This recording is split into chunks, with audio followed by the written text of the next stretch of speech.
The movie begins as we're introduced to a 21-year-old girl named Leah Dargan. She was abducted at the age of 4 and confined to an underground bunker, completely cut off from the outside world. After 17 years, Leah is finally found by the police, leading to the arrest of her kidnapper and allowing her to be reunited with her biological family.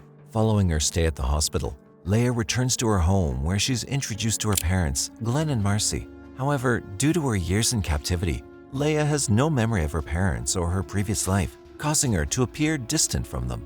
Nonetheless, Glenn and Marcy are overwhelmed with emotions at the sight of their daughter and eagerly welcome her into their house. Later, Leah looks at her childhood photos in the house, but can't remember anything about her past. During their conversation, Leah's parents tell her that her birthday's in October, which surprises her. Leah insists that her birthday's in March, not October. Hearing this, Leah realizes that her kidnapper might have given her a fake birthday. Moreover, her parents call her by her real name, Leanne, which annoys her because she's been called Leah all her life. Afterward, Marcy takes Leah to her childhood room, which hasn't changed in years. Later in the evening, the family gathers for dinner and Leah starts praying. When Leah's parents ask if she's praying to God, she surprises them by saying she thanks the universe for the food and makes wishes for it. Still getting used to their daughter's habits, Marcy asks which church it is, but Leah explains that church is for people who don't believe in themselves, while the universe is for those who believe in everything. The next day, Leah attends her therapy session with Dr. Andrews. The doctor encourages Leah to share her feelings, but the poor girl finds it difficult to open up and avoids discussing complex questions. When Dr. Andrews inquires about her feelings upon returning home, Leah admits that she doesn't truly feel at home and considers her parents to be strangers. They then discuss Leah's kidnapper, Ben, and it becomes apparent that Leah holds some level of empathy towards him. She reveals that the only place she considers home is the time she spent in the basement with him. Later on, Leah accompanies her father Glenn to a store where she notices a newspaper featuring news about her. She asks Glenn if she can have a copy, but her father seems uneasy and refuses her request. Just then, a woman approaches her, congratulating Glenn and commending Leah for her bravery. However, Leah feels uncomfortable with the attention and doesn't understand why she's being praised. Sensing her discomfort, Glenn takes her out of the situation and apologizes, explaining that people have numerous questions about how she managed to survive her ordeal. Leah, unable to fully grasp the complexity of her situation, responds by suggesting that she could ask the same question to anyone else. Upon reaching home, Leah takes out the newspaper she'd sneaked along.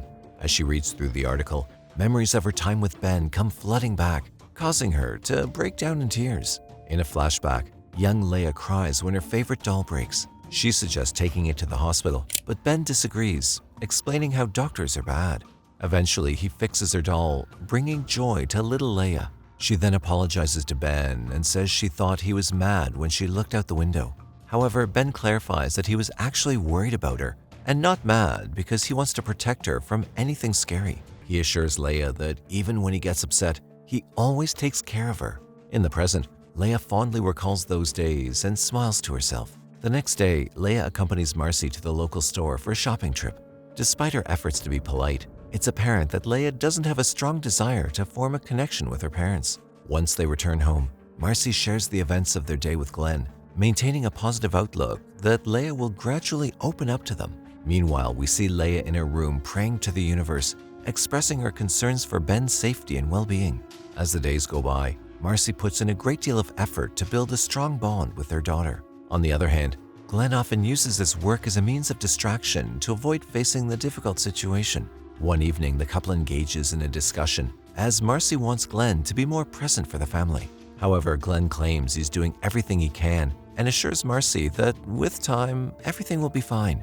The next morning, Leah tries to warm the bread by turning on the gas, but she ends up triggering the fire alarm, causing her to panic. Moments after, Marcy comes to her aid and quickly shuts off the gas. Then the poor girl apologizes for causing the mishap, but Marcy assures her that it's all right. She explains that they use a toaster to warm bread and proceeds to show Leah how to use it. During their conversation, Marcy wonders if Ben didn't have a kitchen, and Leah says that he did, but she never went there because she stayed in a different part of the house. Marcy then asks if Leah never left the basement at all, which offends her somehow. In response, Leah clarifies that she didn't consider it a basement and was her actual home.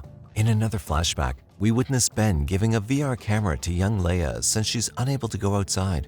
With the camera, Leia explores the natural wonders of the world, such as the Grand Canyon, Niagara Falls, and African deserts. However, Ben reveals that these wonders no longer exist in reality. When Leia asks why he didn't save them, Ben explains that one can only save so much in the world, and he chose to save her. In the next scene, Leia is in a routine therapy session with Dr. Andrews, and she asks the doctor if she's ever seen Niagara Falls. Dr. Andrews recalls going there when she was very young. Curious by this, Leia then asks about the distance to the Grand Canyon, and Dr. Andrew estimates that it must take around a 9-hour drive to reach there. Leia is taken aback by this information, as she'd always believed that these places no longer existed.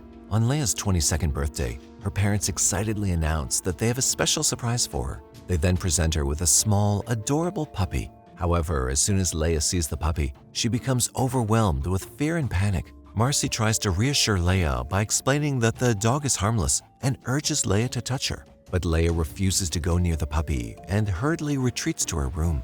Later that evening, we see Marcy and Glenn engaging in another conversation about Leia. Marcy expresses her frustration, pointing out that she hasn't seen any progress with her daughter's mental health. But Glenn remains optimistic, assuring Marcy that everything will eventually work out.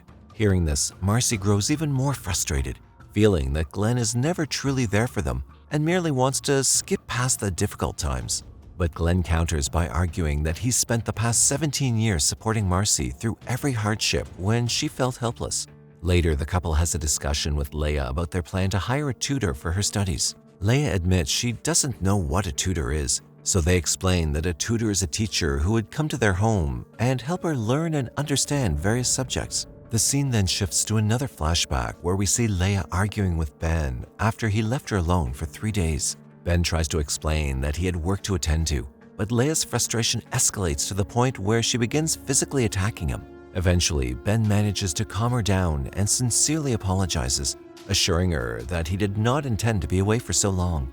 They then share an emotional moment, and Leia tearfully asks what's going to happen to her after this. However, Ben reassures her that there is no after this. In the present, Leia contacts the jail where Ben's being held and inquires about his location. The next day, she manages to sneak out of the house and arrives at the jail to see him. Shortly afterward, Ben also arrives, and both feel emotional upon seeing each other.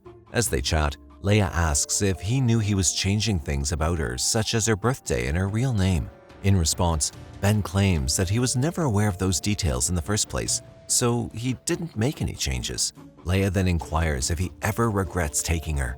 However, Ben asserts that he did not regret a single moment spent with her, even if it means he might die in jail. Leia then tearfully says that she can't decide which is the worst thing that's happened to her, being with him her entire life or being without him for the rest of her life. Meanwhile, back at home, Marcy grows increasingly paranoid as Leia remains missing. Therefore, she calls the police and informs them about the situation. Later, when Marcy checks Leia's room, she's shocked to find pictures of Ben and letters addressed to him. So, that evening, when Leia returns home, Marcy becomes angry and demands to know where she's been. Leia tries to lie her way through this, claiming she was just at the park, but Marcy doesn't believe her. She then confronts Leia about the pictures and letters, questioning how she could form an attachment to her abductor while seemingly neglecting her own parents. Just then, Glenn arrives and he tries to calm both of them down. Marcy tries to call the police to complain about Ben, but Leia gets aggressive and asks her not to put Ben in further trouble. After some more heated exchanges between them, Marcy slaps her hard in the face, causing Leia to rush to her room. Now, after Leia leaves, Marcy and Glenn start arguing as well. Marcy tells Glenn that she's had enough of him because he's never there for the family and doesn't support her in tough times. Glenn tries to convince her not to give up, but Marcy says she can only handle so much and asks him to leave. The next day, Marcy kicks Glenn out of the house and locks Leia in her room. When a tutor arrives to teach Leia in the afternoon, she refuses to let him in as well. Even when Dr. Andrews calls for Leia's session, Marcy lies and says she's sick. Eventually, Marcy keeps Leia isolated in her room, delivering food through a small slot in the door. Leia's movements are restricted, and she's cut off from interacting with outsiders, almost like a prisoner in confinement. In the evening, Glenn shows up at the house to collect his things, but Marcy refuses to allow him inside. Still, Glenn asks to see Leia just once, but Marcy tells him that Leia will reach out when she's ready. Marcy believes that the connection she once had with Leia has been destroyed by Ben, so she's trying to rebuild that bond from scratch. She treats Leia almost like a newborn baby, compelling her to participate in bonding activities. Even during dinner, Marcy restrains Leia, fearing that she might try to escape. In the next scene, when Dr. Andrews arrives to visit Leia personally, Marcy fabricates excuses, insisting that Leia is still unwell and unable to come out of her room. However, Dr. Andrews becomes concerned for both the mother and daughter and mentions that Glenn has informed her about their situation. However, Marcy explains that she and Glenn are simply taking a break from each other. Afterward, frustrated by all that's going on, Leia questions her mother, asking if this is how people love, by imprisoning someone and forcing them to be part of their lives. However, Marcy just ignores her words and walks away from there. One afternoon, Leia opens her window during a rainy day and feels happy as she experiences rain for the first time. The next day, she decides to leave the house for good and leaves a note for Marcy in her bedroom. In the message, Leia expresses how she feels like herself when she's alone, but when she's around others, she becomes what they expect her to be. Leia thanks Marcy for her love and clarifies that she doesn't dislike her. However, she believes it's time for her to grow up and have something that's only hers. We then see Leia in a park where she notices a little girl who smiles at her. Leia looks at the girl and decides that she's just chosen the girl to be her own, just like how Ben chose her years ago.